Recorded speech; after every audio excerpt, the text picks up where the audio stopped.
Good morning. You find us at the range today in Pretoria. I'm here with my 303 number 1 Mark III BSA. So yeah, look at it. It's mostly original as far as I can tell, excepting that, and it looks like this might have been changed because earlier models I see it's more cylindrical. But yeah, otherwise it's seen somewhere. Probably went to war, I mean, by all logic. Yeah, that's it. So yeah, as you can see, it is safe, unloaded.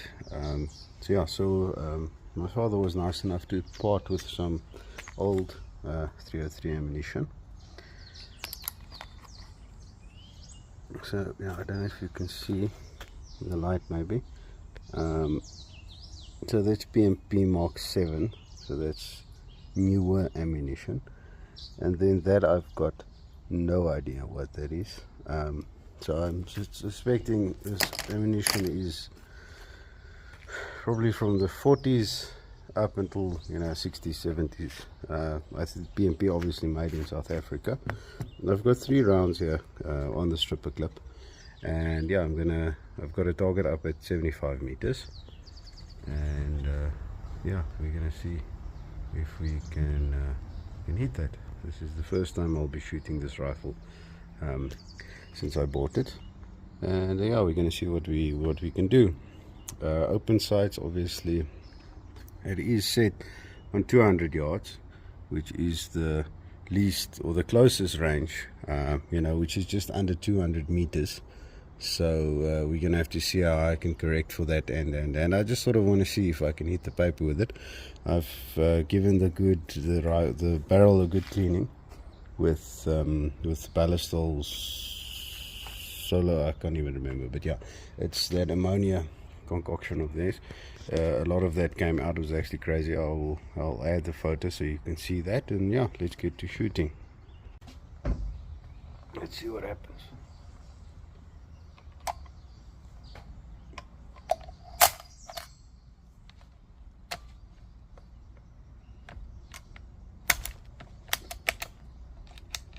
So I know it's supposed to pop out. Okay. Fine.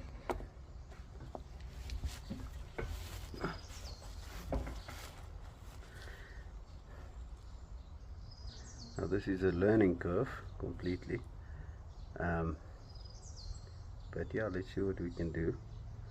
I'm just going to aim center on the target, maybe I think actually a bit below center, and then we'll see. It's not good.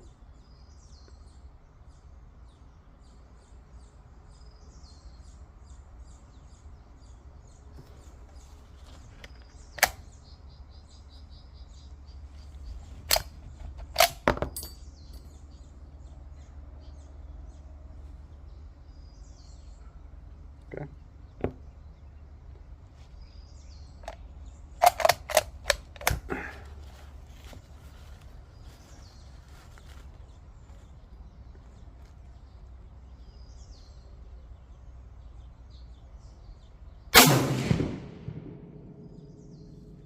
Okay.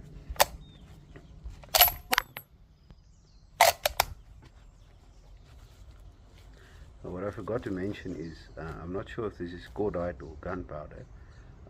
I suspect most of the PMP rounds would be gunpowder, modern powder, but some of those older rounds I do not know, might be cordite. That one does smell funky, so I suspect that might have been a cordite round.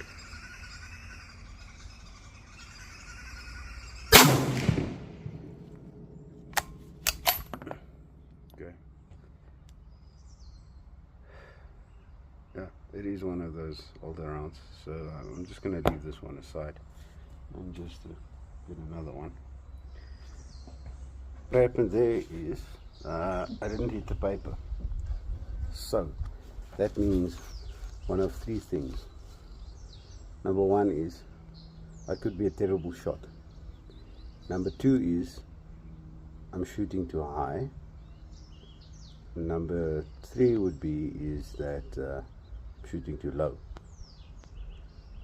So yeah, given the yardage on the sight, I'd expect high, but yeah, it's difficult to tell. So what I'm going to do is I'm going to load two, and then I'm going to shoot one higher,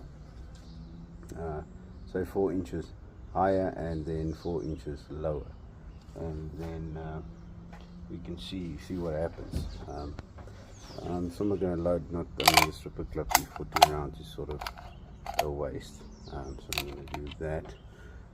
They reckon the rounds must sort of go over each other to prevent rim lock. So that's what I've done there, and yeah, seems to be functioning fine. Okay, so this first one, let's go with high, and then you know, we'll see.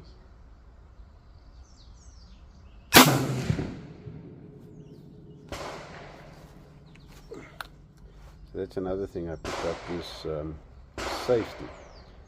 It tends to flip back, you know, just not completely but over half, and then it puts the gun on safe, and then it prevents one from working the bolt. So I'll be taking that to my friendly neighborhood gunsmith, and that's quite interesting.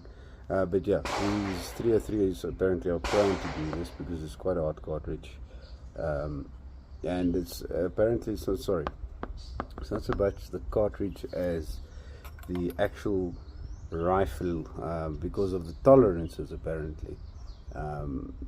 With the expansion, then that happens. I'm no expert, but that's what I've been told. So there's that one. We won't be reloading that one. And let's try again. And this is going to be low. How low, we'll see.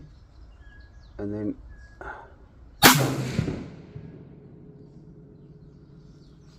yeah, let's have a look. You see, once again, to show you what happens is it flips over once you fire.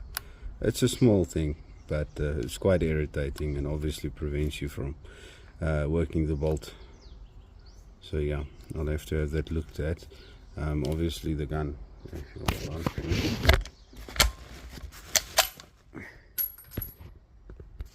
is now safe. Yeah, just so you can see how that practically would work. This is very fiddly process, I'm sorry, is that should be going in there and actually engaging there. However, it doesn't. But yes, even as you can see, if it's there, it prevents one from there. You see, it's actually quite dangerous. So yeah, another thing that you could do, and what I prefer to do, and this is actually a two-handed operation, but let's see, is that, which is half cock, which according to me is much safer, because I really, even if this was working properly, I wouldn't trust this. I'd say half cock, you know, and that's the way to go.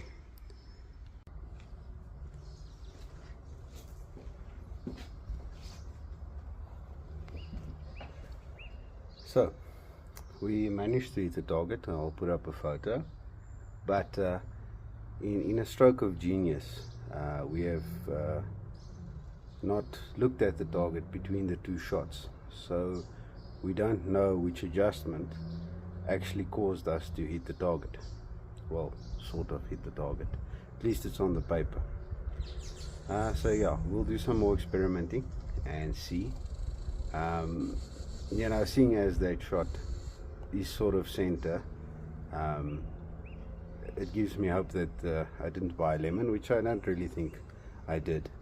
These are very, very, very reliable, good guns, which saw action in 2 world wars and Korea, etc., etc. And yeah, they were actually, I'm no buff, but apparently they were used by the Indian military and police up until 2020 apparently. I don't know how true that is, but seeing as India was Commonwealth or is Commonwealth, you know, it completely makes sense to me. So yeah, this is a nice little rifle. I'm happy.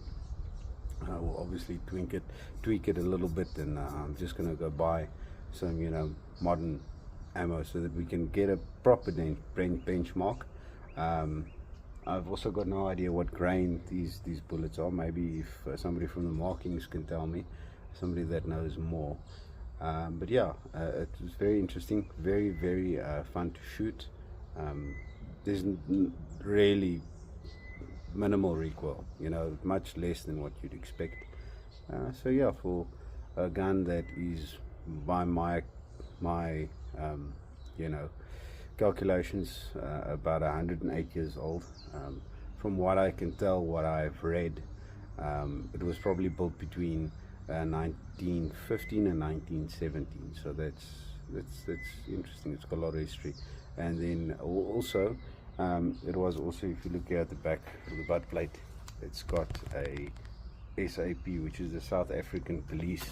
It's got a little badge, which was apparently, those were the regiment numbers, you know, in military service. And then obviously it came to police service somehow, because it was, as they say, I think a commercial rifle. It wasn't built for military use. So, you know, whether it went to war or not, I don't know. But I know whenever there was a shortage of rifles, this, you know, the guns were definitely, see, half cock, were, so it was safe. Were basically then asked, the public was asked to bring their rifles so that they could be used in service. So we are on the range. So yeah, very rude. So I'm just joking. Yeah, so that's quite interesting. If you maybe know more than me, please let me know. It'd be very interesting to find out. And yeah, a lovely little rifle, and happy to have it. And yeah, if the question I've been asked is, am I going to sporterize it? No.